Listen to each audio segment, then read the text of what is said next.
ಈಗಾಗಲೇ ಸರ್ಕಾರ ಒಳ ಮೀಸಲಾತಿ ಬಂದ್ಬಿಟ್ಟಿದೆ ಅಂತ ಹೇಳಿ 6% ಕೊಟ್ಬಿಟ್ಟು ಈಗ ನೇಮಕಾತಿಗೆ ಆಲ್ರೆಡಿ ನೋಟಿಫಿಕೇಶನ್ ಎಲ್ಲ ಕೊಟ್ಟಾಗ್ಬಿಟ್ಟಿದೆ. ಈಗ ಆಲ್ರೆಡಿ ನೇಮಕಾತಿ ತೊಗೊಳ್ಳೋವಾಗ ಅವರು ಸಿಂಹಪಾಲು ತೊಗೊಬಿಡ್ತಾರೆ. ಜನಸಂಖ್ಯೆ ಆಧಾರದ ಮೇಲೆ ಯಾರು ಜಾಸ್ತಿ ಇದ್ದಾರೆ ಅವ್ರಿಗೆ ಕೊಡಬೇಕಾಯ್ತು. ಈಗ ಅದಕ್ಕೆ ಏನು ಕ್ರಮ ತೊಗೊಂಡ್ರೆ ಸರಿ ಇರುತ್ತೆ? ಈ ಹೋರಾಟಗಳಿಂದ ಮತ್ತೆ ಏನಾದರೂ ನ್ಯಾಯ ಆಗಿ ತಿದ್ದುಪಡಿ ಆಗೋ ಸಾಧ್ಯತೆ ಇದೆ? ಇಲ್ಲ, ಒಳ ಮೀಸಲಾತಿ ಮಾದಿಗ ಸಮಾಜಕ್ಕೆ 7% ಜನಗಣತಿ ಆಧಾರ ಮೇಲೆ ಕೊಡಬೇಕಾಗಿತ್ತು. ಸ್ವಲ್ಪ ಕಾಂಗ್ರೆಸ್ಸಲ್ಲಿ ನಮ್ಮ ಬಲಾಢ್ಯ ನಾಯಕರು ಸ್ವಲ್ಪ ಕಮ್ಮಿ ಇರೋದರಿಂದ ಸ್ವಲ್ಪ ನಮ್ಗೆ 6%, ಅವ್ರಿಗೆ 6% ಆಗಿದೆ. ಮತ್ತು ಎಡಕ್ಕೆ 6, ಬಲ ಸಮಾಜಕ್ಕೆ 6 ಆಗಿದೆ.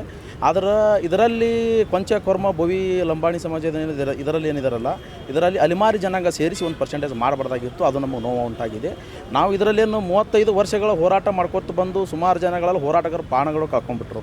ಈಗ ಉದಾಹರಣೆಯಾಗಿ ವಿಜಯಪುರ ಜಿಲ್ಲೆಯಿಂದ ಬಾಗೇವಾಡಿ ತಾಲೂಕಿಂದ ಹುಬ್ಳಿಗೆ ಹೋರಾಟಕ್ಕೆ ಹೋಗಬೇಕಾದಲ್ಲಿ ಕ್ರೋಜರ್ ಆಗಿ 7 ಜನ ಜಾಗದ ಮೇಲೆ ಪ್ರಾಣ ಕಳ್ಕೊಂಡ್ರು. ಅಲ್ಲಿ ಮಾನ್ಯ ಸಿದ್ದರಾಮಯ್ಯ ಸಾಹೇಬರು ಅವರೇ ಮುಖ್ಯಮಂತ್ರಿಗಳಿದ್ದರು. ಬಂದು ಏನದ ದೀಪ ಅಂಟಿಸ್ಬಿಟ್ಟು ಹೋಗ್ಬಿಟ್ರು. ಅಲ್ಲಿ 7 ಜನ ಪ್ರಾಣ ಕಳ್ಕೊಂಡ್ರಲ್ಲ, ಅದು ಇದು ನ್ಯಾಯ ಸಿಕ್ಕಿದ್ದು ಅವ್ರ ಪಾದಕ್ಕೆ ಅರ್ಪಿಸ್ತೀನಿ ವ್ಯಕ್ತಿತ್ವವಾಗಿ ನಾನು.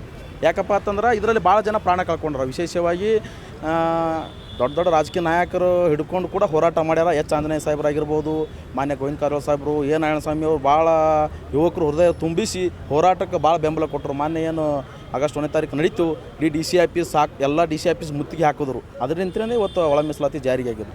ಆಲ್ ಓವರ್ ಕರ್ನಾಟಕ ಜಿಲ್ಲೆಗಳಿಂದ DC ಆಫೀಸ್ ಮುತ್ತಿಗೆ ಹಾಕಿದ್ರಲ್ಲ, ಅದಕ್ಕೆ ಇವತ್ತು ನ್ಯಾಯ ಸಿಕ್ಕಿದ್ದು. ಇದು ನ್ಯಾಯ ಸಿಕ್ಕಿದ್ದು ನಮಗೆ ಭಾಳ ಖುಷಿ ಅದ. 6% ಸಿಕ್ಕದಲ್ಲ ಮಾದಿಗ ಸಮಾಜಕ್ಕೆ. 6%ಅಲ್ಲಿ ಅಣ್ಣವ್ರು ಹೇಳಿದಾರಲ್ಲ, ನಾವು ಶಿಕ್ಷಣವಂತರಾಗಬೇಕು. ಈಗ ಹೋರಾಟಗಳನ್ನು ಕಮ್ಮಿ ಮಾಡಿ ನಮ್ಮ ಮಕ್ಕಳನ್ನು ಶಾಲೆಗೆ ಕಳಿಸಿ ಈಗ ನಾವೇನು ಎಜುಕೇಷನ್ ಕೊಟ್ಟು ಅವ್ರ ಮೂಲಕ ನಾವು ಮುಂದಿನ ದಿನಗಳಲ್ಲಿ ನಾವು ಪರ್ಸೆಂಟೇಜ್ ಹೆಚ್ಚಿಗೆ ತೊಗೊಳ್ಳೋದು ಮಾಡ್ಬೇಕು. ಈಗ ನಮಗೆ ಮುಗಿದು ಸಾಕು, ನಮ್ಮ ಹೋರಾಟಗಳು ನಾವು ನಿಂದಿರಿಸಿ ನಾವು ಒತ್ತಡ ಎಲ್ಲಿ ಕೊಡ್ಬೇಕಂದ್ರೆ ನಮ್ಮ ಅಣ್ಣವ್ರು ಉಡಿಚಿಣ್ಣಿ ಅಣ್ಣವ್ರು ಏನು ಹೇಳ್ಯಾರಲ್ಲ, ಶಿಕ್ಷಣಕ್ಕೆ ಒತ್ತಡ ಕೊಡಬೇಕು. ನಮ್ಮವ್ರು KS ಆಗ್ಬೇಕು, ಮಾದಿಗ ಸಮಾಜವರು DC ಆಗ್ಬೇಕು, AC ಆಗ್ಬೇಕು. ಪೊಲೀಸ್ ಹಿಡ್ಕೊಂಡು IAS ಆಯ್ತನ ನಾವು ನೋಡಬೇಕು. ತಹಸೀಲ್ದಾರ್ ಹಿಡ್ಕೊಂಡು ತಲಾಟಿ ಹಿಡ್ಕೊಂಡು ತಹಸೀಲ್ದಾರರು DC ತನ ನಾವು ನೋಡ್ಬೇಕಂತೇಳಿ ನನ್ನ ಭಾಳ ಆಸೆ ಅದ. ಇದ್ರಗೋಸ್ಕರ ನಾನು ಸುಮಾರು ಒಂದು 10 ವರ್ಷ ಆಯ್ತು ನಾವು ಹೋರಾಟ ಮಾಡ್ಕೊತ ಬರತ್ತೆ. ಒಳ ಮೀಸಲಾತಿ ನನಗೂ ಸಿಕ್ಕೋದು ಭಾಳ ಖುಷಿ ಅದ.